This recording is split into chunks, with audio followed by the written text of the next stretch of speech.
Evo, stigo smo na plažu.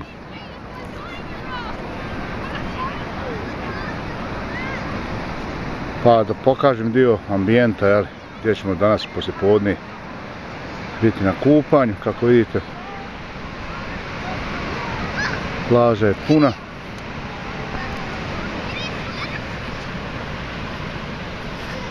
Temperatura predivna.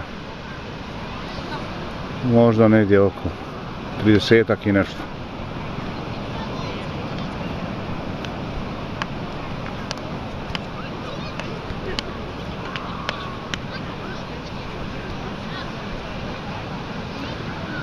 Znači, ovo je plaža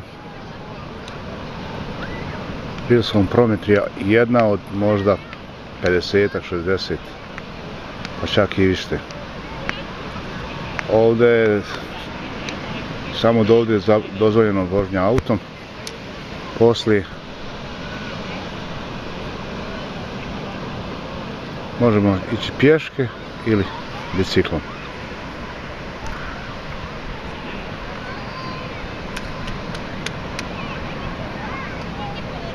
Evo ovdje ušće jedne rijeke male, djeca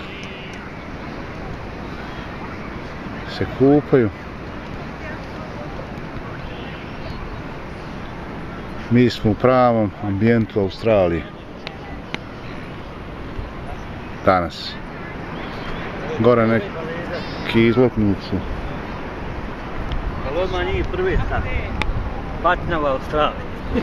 Evo, Nehro je predložio da snimim ove paćenike Australije. A evo, crci, šta su? A, evo, malo pijeska. Vadi je pijesak. Nehro, što ti misliš na ovoj temperaturi? Joj, muka moj. Nastavniče, muka. Velika. Evo ovdje crveni se čovjek izgorio je ko rak. Evo vidite koliko je to ko peka crven. Joj, muka velika. Muka, ali dobro, sad ćemo mi da pregledamo situaciju da ne bude muka. Eto, toliko za prvo, drugo, treće javljanje, ne znam više koji je po redu.